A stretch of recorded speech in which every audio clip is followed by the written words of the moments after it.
Elle a donné? Bon. Donc, chers collègues, chers étudiants, soyez donc à nouveau bienvenus pour la poursuite de cette journée d'études consacrée à la Turquie et à ce que la Turquie deviendra d'ici les 5 années, avec beaucoup de points d'interrogation, comme on a vu sur une très jolie carte qui orne la plaquette que vous avez certainement reçue. Donc j'ai le plaisir de présider sans aucune compétence ni qualification, je dois reconnaître, cette deuxième table ronde. Je suis André Filet, professeur à l'Institut français de géopolitique, spécialiste de la Russie, donc j'ai une certaine acquaintance avec Madame Gégaud autour de cette table, mais ma légitimité s'arrête vraiment là. Donc je suis en parfait ignorant devant eux les savants. C'est pour ça que ma présentation sera extrêmement courte et laissera toute la place que méritent nos intervenants. Et donc j'ai le plaisir de passer la parole à Marie Gégaud, assez coutumière de cette salle d'ailleurs, voilà, de cet amphi. Donc nous avons tous eu le plaisir de lire dans les colonnes du Monde, d'abord pendant les années 90 et les années 2000 en provenance de Moscou, pendant beaucoup de moments charnières de l'histoire russe, et aujourd'hui en provenance d'une autre grande capitale, pas moins tourmentée celle-ci, qu'est Istanbul. Et donc Marie Gégaud nous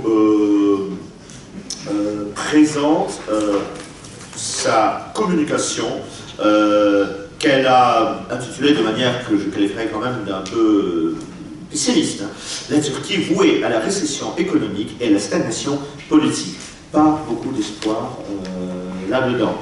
Chère Madame Gégaud, la parole est à vous. Bonjour, moi je voulais attirer votre attention sur l'économie. Donc on a vu récemment, à l'occasion notamment des élections municipales, que l'économie est quand même peut-être l'opposant le plus farouche auprès du président turc Recep Tayyip Erdogan. C'est en effet quand même pour une large partie la dégradation de l'économie, l'entrée en récession pour la première fois depuis 2009, très forte inflation, montée du chômage, inflation autour de 20%, montée du chômage, notamment chez les jeunes, près de 25% des jeunes au chômage. Et donc ça s'est vu parce que l'AKP a perdu les grandes villes. On parle bien sûr d'Ankara et d'Istanbul parce que c'est très symbolique, mais il y avait aussi, il ne faut pas l'oublier, Adana, Antalya, Mersin, qui sont quand même, qui représentent à peu près 70% du PIB turc, avec Ankara, Izmir et Istanbul bien sûr. Et c'est surtout cette image que finalement la Turquie urbaine, active économiquement, éduquée, a en quelque sorte tourné le dos au parti au pouvoir. Donc ce parti au pouvoir, on se souvient qu'il promettait la prospérité économique. Et finalement, là, la Turquie entre dans une période de grande turbulence. Ce qui est intéressant, c'est de constater comment la tentation de l'enfermement du pays existe au niveau politique et aussi au niveau économique. Il reste que, si je dois vous faire un petit état des lieux rapide, on constate qu'aujourd'hui, la monnaie locale, la livre turque, est affaiblie et qu'il en résulte une volatilité du taux de change qui impacte beaucoup les entrepreneurs. Or, les entrepreneurs, les PME notamment, c'est vraiment l'ossature, c'est la colonne vertébrale de l'économie turque, c'est la clé de son succès. Ces entrepreneurs aujourd'hui, petites entreprises et grosses entreprises aussi, sont très endettés. Donc elles ont, parce que toute cette croissance économique, les taux de croissance chinois de l'économie turque étaient dus au fait qu'il y avait une ressource, enfin un accès au crédit facilité. C'était la politique de toutes les banques centrales au niveau mondial, d'injecter de l'argent pour nous sortir de la crise économique de 2008. Donc la Turquie a bénéficié de ces crédits à outrance, Ça a permis évidemment de multiplier le produit national brut par habitant, a été multiplié par 3. En revanche, évidemment, cette injection massive d'argent, notamment en devises, ça a créé beaucoup de déséquilibres. On se retrouve aujourd'hui avec des entrepreneurs qui ont contracté des crédits en dollars, alors que leurs bénéfices se font en livres turcs. Donc pour eux, évidemment, c'est très compliqué tout ça à rembourser. Tout ça donc, pèse sur l'avenir des entrepreneurs, des PME, mais aussi des plus grosses entreprises. Et on peut raisonnablement penser que les grosses entreprises pourraient être sauvées par l'État. On sait que dans le projet d'hyperprésidence, il y a ça aussi, c'est-à-dire que le chef de l'État est décisionnaire en matière économique. Il le dit parfois avec un peu de naïveté, comme quand à Londres, il est allé en 2018 parler devant un parterre d'investisseurs, de directeurs de fonds d'investissement. Et là, il a dit l'économie monétaire, la politique monétaire de la Turquie, à partir d'aujourd'hui, c'est moi. C'est évidemment la chose à ne pas dire, parce que la politique monétaire d'un pays, elle est exclusivement dans les mains de la Banque centrale, et normalement, dans un pays comme la Turquie, c'est-à-dire ouvert, un pays ouvert et dépendant des financements extérieurs, la Banque centrale doit être indépendante. Ça veut dire que l'exécutif ne doit pas interférer dans le fonctionnement de la Banque centrale. Donc c'était un message négatif. Bilan, qu'est-ce qui s'est passé? La monnaie turque a immédiatement décroché. Donc ça c'est intéressant parce qu'on voit bien les liens, l'interaction entre l'économie et la politique. Ce n'est pas deux mondes séparés. Or, il semblerait que cette vérité ne soit pas entendue par les autorités turques.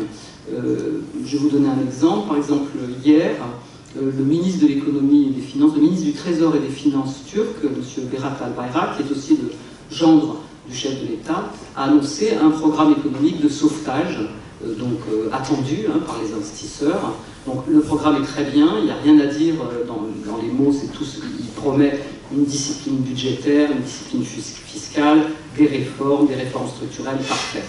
Dans le même temps, son beau-père, le chef de l'État, M. Erdogan, dit finalement, il faudrait annuler les élections municipales à Istanbul, puisque c'est, selon lui, il a utilisé ce terme, un crime organisé. C'est-à-dire que les falsifications étaient tellement incroyables qu'il faut... Alors, vous voyez, c'est deux messages. L'un présente la politique orthodoxe, etc. Donc, on dit oui, les investisseurs disent oui. Mais quand vous avez un chef de l'État qui dit on va annuler les élections, là, c'est très, très problématique. Et donc, on l'a vu tout de suite, puisque la livre turc a immédiatement décroché. Donc, et ça, on peut voir ce genre d'exemple, on peut les multiplier à l'infini. Je ne dis pas que les déclarations du chef de l'État sont à l'origine de la faiblesse de la monnaie turque. Il y a évidemment des raisons structurelles bien plus profondes, notamment ce que je vous disais, c'est-à-dire l'injection massive de crédit, la bulle de l'immobilier, donc tous ces fonds n'ont pas été affectés peut-être à ce qui aurait été mieux, c'est-à-dire essayer de sauver l'agriculture, renforcer l'industrie. Cette bulle de l'immobilier, elle pose évidemment un problème, c'est une rente financière importante, mais comme on n'a fait que ça, c'était comme une sorte de mono-économie, c'est problématique. On voit aussi que l'agriculture est dans un état déplorable. On le voit maintenant, pourquoi? Parce que ce que les agriculteurs utilisent, c'est-à-dire les engrais, sont assez importés. Évidemment, l'essence pour leurs tracteurs, et tout ça, c'est aussi importé. Donc c'est beaucoup plus cher. Or, les produits qu'eux vendent sur le marché, ils les vendent moins cher qu'il y a 2 ou 3 années. Donc pour eux, la situation est vraiment terrible. On l'a vu, puisque en Turquie, l'oignon qui est la composante essentielle de la cuisine turque, vous trouvez de l'oignon partout, si les Turcs peuvent plus acheter d'oignon, voilà.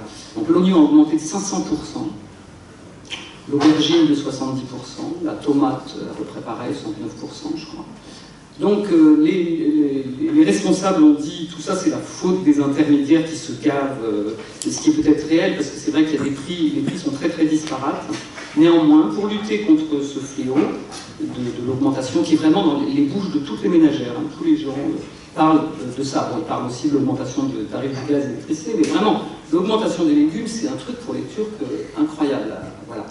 Donc l'État a décidé de créer des points de vente à prix fixé par l'État. C'est les municipalités, en fait, qui ont été contraintes d'organiser des points de vente dans les villes. Et alors, je peux vous assurer que moi, qui ai vécu dans l'URSS de Brejnev, j'ai quand même été épouvanté en traversant Taksim, en voyant ce point de vente, une file d'attente de 80 mètres de queue de gens avec des sacs, vraiment.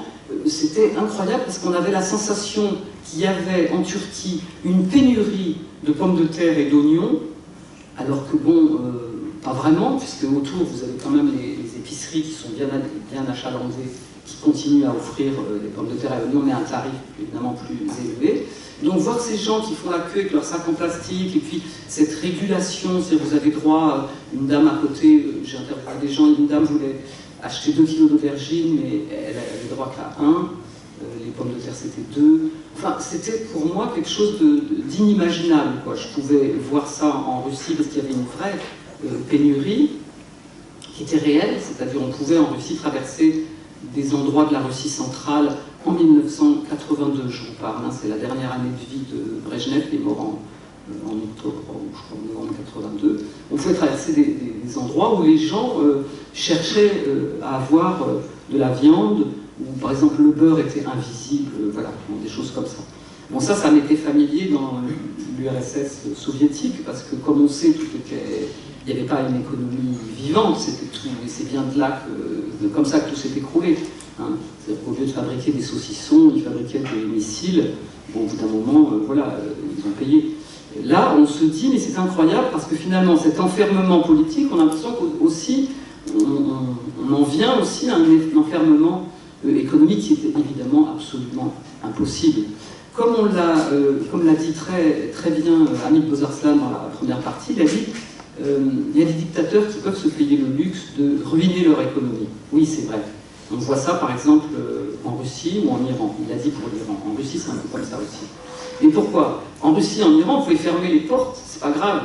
Vous mettez un tuyau dans le sous-sol, vous avez du pétrole, du gaz, vous en sortirez, vendrez en devises.